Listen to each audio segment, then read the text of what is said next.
Seamaster Sailing is on a whistle-stop tour of the globe this month as we approach the business end of the season for both the RC44 Tour and the Extreme Sailing Series.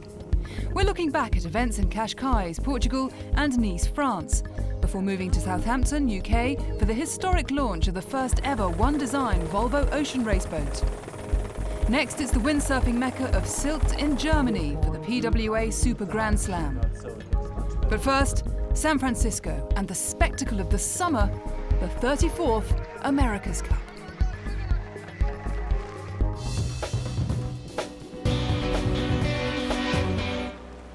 The 34th America's Cup has been one of the most controversial in the event's history, with cutting-edge carbon fibre speed machines flying along at up to 50 miles per hour in a new era of racing that some thought would never be possible. Swedish entry Artemis Racing were late starters in the Louis Vuitton Cup to decide the 34th America's Cup challenger, their no-show gifting an automatic win to Emirates Team New Zealand. The Swedes worked round the clock to get sailing in time to take on Italy's Luna Rossa in the remaining qualifying races. But the Italians had a speed edge and took the first 3 races. They go up 3-0 on Artemis. 3-0 down, Artemis kept their heads high. This is unbelievable. Nathan Outeridge and Artemis Racing have done exactly what they need to do to win the start and potentially this race. In the end, time on the water won out for Luna Rossa, sending them through to the Louis Vuitton final against Team New Zealand. But the Italians simply weren't fast enough to cope with the Kiwis, who won 7 races to 1, giving Team New Zealand a ticket into the 34th America's Cup against Oracle Team USA.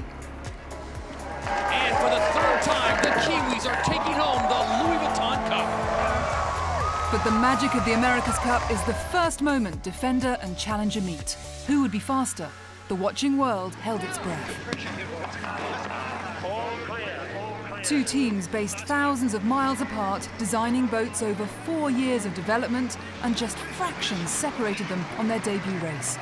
The teams even traded places upwind in traditional match race style. Have a look at that. It is another lead change. Now New Zealand's out in front. Showing the world that perhaps hydrofoiling catamarans should be here to stay. The series had started in dramatic fashion when Oracle Team USA were docked 2 points by the international jury for the team's technical infringement in the run-up to the America's Cup, leaving Emirates Team New Zealand with a head start on the 1st to 9 series.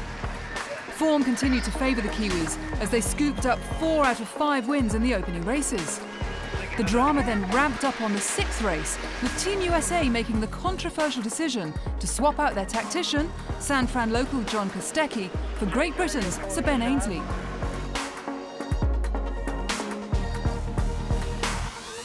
But even with the talented Ben Ainslie on board Team USA, Team New Zealand worked their way to within 1 point of taking the cup, losing just 1 race after a dramatic near capsize. Oh my gosh! New Zealand had the right of way there. Goodness. I think not only that, but New Zealand's going to get a penalty on them here right now. They almost flipped this thing over. My goodness, that's incredible. Despite Oracle Team USA being on the cusp of losing the biggest trophy in sailing, Jimmy Spithill was surprisingly confident. I think the question is, imagine if these guys lost from here. What an upset that would be. To increase the tension, 3 races were then postponed due to high winds. But Oracle Team USA made great use of the break to come back onto the course with an improved AC-72, launching the start of an unprecedented comeback that shocked the sailing world. And there was nothing Kiwi skipper Dean Barker could do. It's disappointing to be that close, but so far away. Things didn't get any easier for Team New Zealand. Oracle Team USA's crew gelled. The team found a burst of speed to sail past New Zealand upwind and eventually do the unthinkable, bring the score to 8 races each. The final race was a sudden death, winner takes all. Mate, it's the most exciting day of all of our lives, and we wouldn't want to be anywhere else. Mate, bring on tomorrow. Emirates Team New Zealand won the start, getting the inside lane, giving them the early lead. But Jimmy Spithill was breathing down Dean Barker's neck as Oracle Team USA kept the pressure on downwind. The Americans split from the Kiwis and began their upwind assault. After just 2 tacks, Team USA were clean ahead and inching out a lead that could retain the cup. As they rounded the top mark, barring any breakages, the cup was won.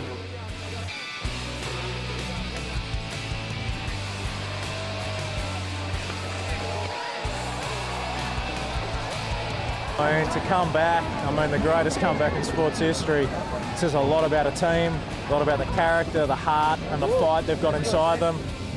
Man, it was worth every single part of it. I'm gutted that we didn't get the last one that we needed to take this cup back to New Zealand, and it's very hard to swallow.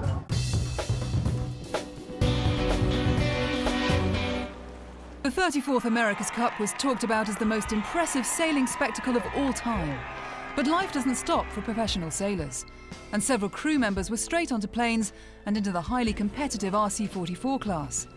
Artemis Racing's team owner, Torben Tornqvist, is a regular in the class and has recruited his sailing director from the Cup as his new RC44 tactician for the penultimate regatta in Cascais, Portugal.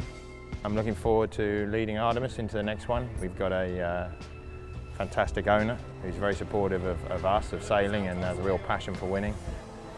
Ian as a leader, you know, he's a natural leader. It's just the way he is. I think he has that qualities, and that makes him unique. When we had the accident, he was the first one to say, we need to finish this for the team, for us, but also for the sport and for the America's Cup. And I think, you know, that meant a lot to us inside the team, but I think to everyone outside, potential team members and designers and other sailors, they look now at Artemis and realise with him at the helm, it's a fantastic team that really has a position that can dominate the sport for the next 10 years. Whatever shape and form the 35th America's Cup takes, Tornqvist knows that it's teamwork that will give him the best chance of taking the cup back to Sweden. By the end of the day, America's Cup will be won by the fastest boat sailed by the best sailors, and that can only be done in combination.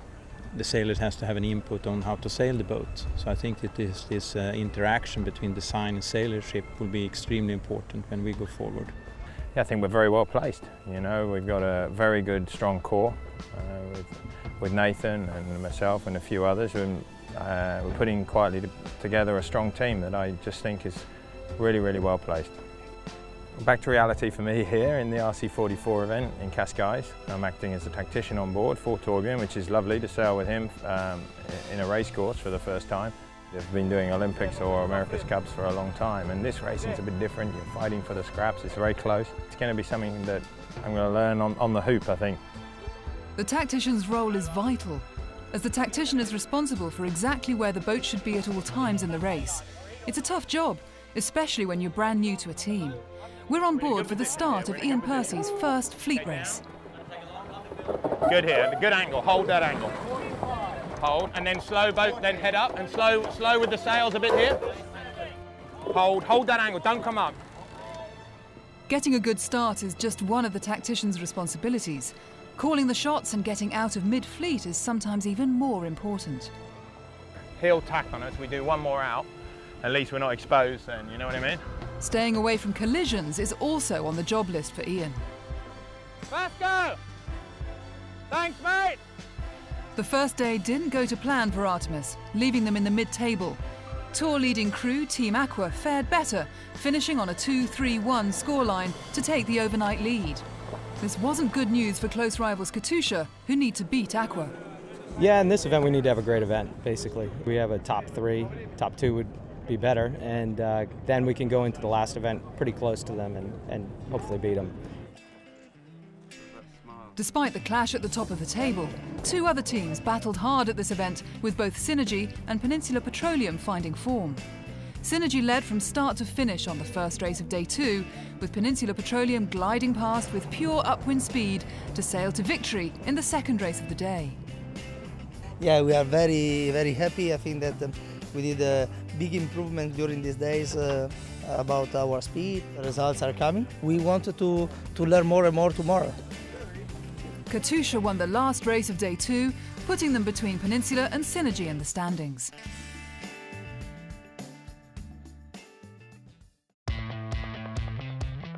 The penultimate day dawned with a new weather front, offering a welcome change for the 11-strong fleet. Champagne sailing conditions favoured local skipper Patrick de Barros and crew aboard Team Cascais Aleph, as they posted a consistent set of results before moving up to 5th overall. We had a fantastic day, and the crew did a great job, and we're going very well. 2 seconds and a 6th place gave Katusha the overall lead, with Peninsula Petroleum in 2nd, 1 point ahead of Team Aqua after they finished 10th in race 9. 9 points separated the top 4. With 3 races scheduled for the last day, the title was still wide open. Katusha and Team Aqua were penalised for jumping the gun on the opening race, with both failing to recover and finishing down the pack. Taking advantage of the situation, Team Cascais Aleph excelled in the strong wind and were untouchable, winning races 1 and 2. Just 3 points separated the top 4 teams, leaving it all to play for in the final race. Early mistakes by both Peninsula Petroleum and Cascais Aleph left them both out of the running.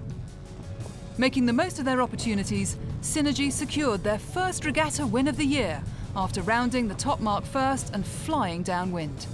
A sparkling performance by Team Cascais Aleph moved them into 2nd overall, with Katusha in 3rd. We're in a good spot coming into the day, but for the season overall, we knew that Team Aqua wanted to put some points on us in this regatta.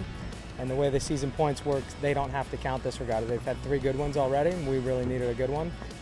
So we got out there and had an unforced error being over in the first race and came back all right. In the second race, they kind of just really didn't even care about their finishing position and tacked on us and pushed us back, and rightly so. It was good for them for the season. You know, we had a lot of help out there. There was a lot of little battles going on between people, and a couple of the teams sort of backed themselves up and made it possible for us. It's been a long time coming for these guys on Synergy. They've really worked hard, and I'm really excited for them that we've been able to win this.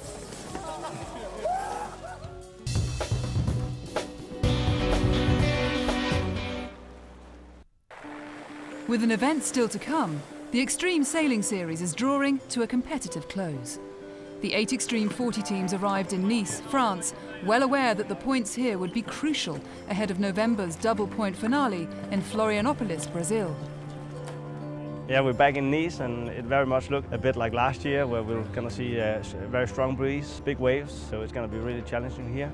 Sometimes the fronts come through and the east wind blows, and today we have that. Looks like actually the rest of the weekend we're going to have some rough weather and creates pretty good seaway, and I think it's going to be some good action.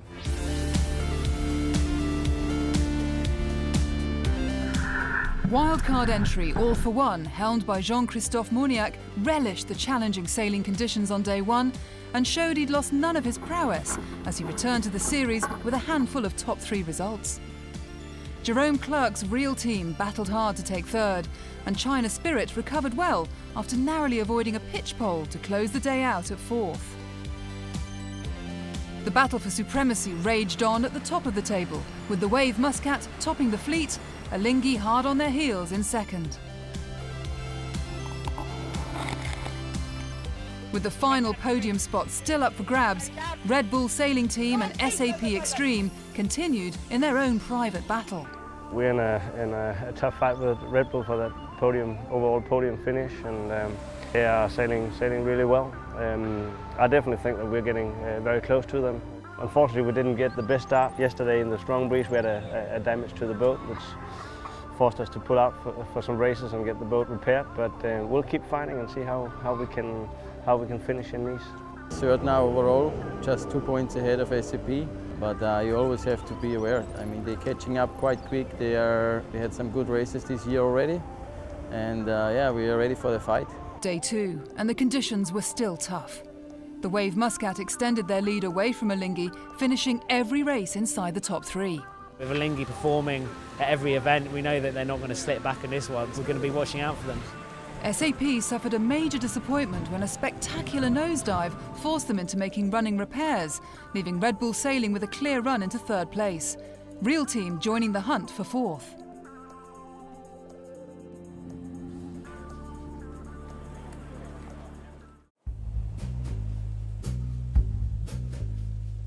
There was a change of pace on day 3 with a much calmer 8 knots of wind, but the choppy sea state hung on, testing team tactics. Red Bull sailing team fared well, picking up 3 race wins to secure 3rd place above Real Team. Now only 6 points behind second place Alinghi. Proving that they were masters of the light airs, the Wave Muscat extended their leading margin to 28 points heading into the final day. But despite their trials and tribulations, it would be wrong to rule out Alinghi. We're in this to win this. And there's one more day tomorrow and some really challenging conditions, so our aim is just to go out there tomorrow with the objective of winning. The final day of racing at Nice, and with the Wave Muscat out in front, the fight for the remaining podium positions was between Alinghi, Red Bull and Real Team. Early on, Alinghi looked like they were about to relinquish their hard-earned second-place spot, coming in last in the first 2 races. Hopes hadn't yet faded as their nearest rival, Red Bull, didn't have a great start either. But 2 storming back-to-back wins for the Austrian duo saw them jumping once again into second place. Alinghi's challenging day was set to get worse.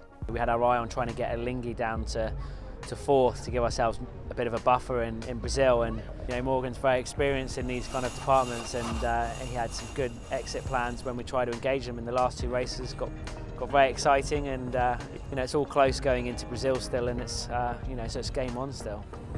Alinghi's helm, Morgan Larsson, pulled out 2 wins and a 4th in the double-point scoring finale to bring his team scrambling back to second place despite the Wave Muscat's best efforts. They really put the pressure on us, and it's all on in Brazil. They got 2 points on us. We know what we have to do, and we know we can achieve it. Red Bull rounded out the podium, taking 3rd, securing a crucial victory over SAP, who had a tough week finishing down in 6th.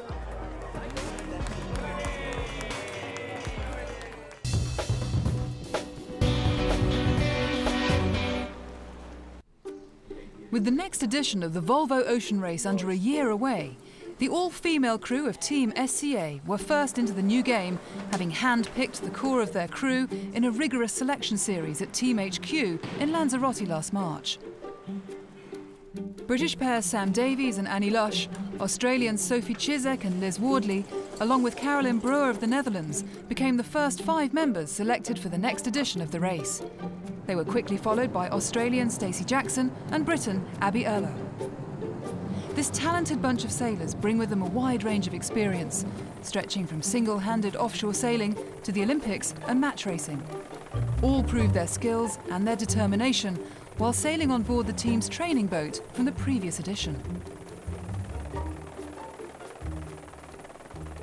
And with 4 team places still available, the Rolex Fastnet race offered a great opportunity for Team SCA to continue training and to trial other potential crew members.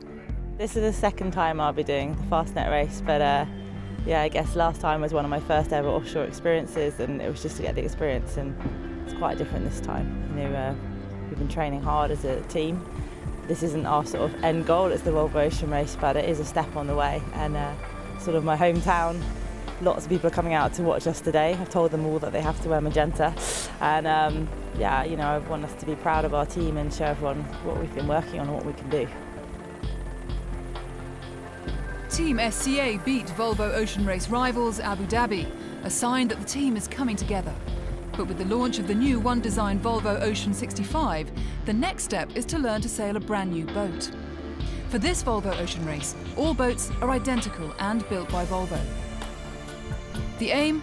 To reduce costs and create tight, competitive sailing.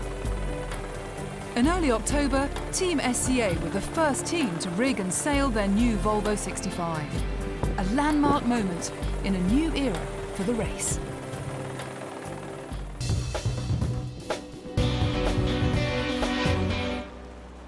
The PWA Sylt World Cup is the largest windsurfing competition in the world and is the only PWA Super Grand Slam on the tour. 140 athletes fought against each other in the freestyle and slalom disciplines for a prize pool of €105,000. Seamaster Sailing met windsurfing legend and multiple world champion Robbie Nash and asked why this event is such a pilgrimage for windsurfers around the world.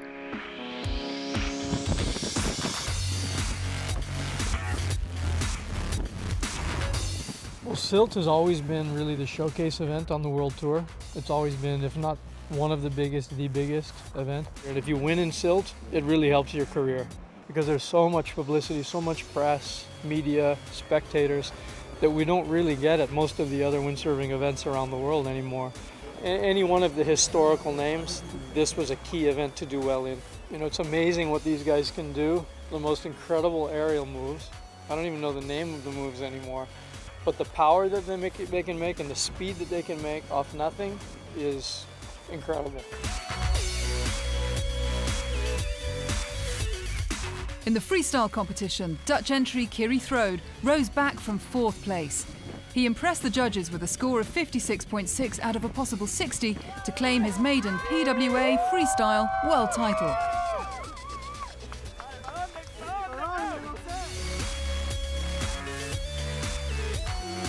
France's Antoine Albaut came into the event as World Tour leader in the slalom discipline, knowing that finishing 7th or better would ensure the defence of his title. Italy's Alberto Manegatti offered the only challenge to Albaut's dream, but the Frenchman showed tremendous speed with consistent jibes over the 10 days, building an unassailable lead to claim both the World Championships and Super Grand Slam.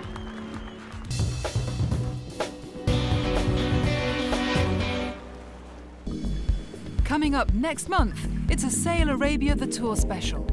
We look back to the 9 teams who raced 750 nautical miles of the breathtaking Arabian Peninsula.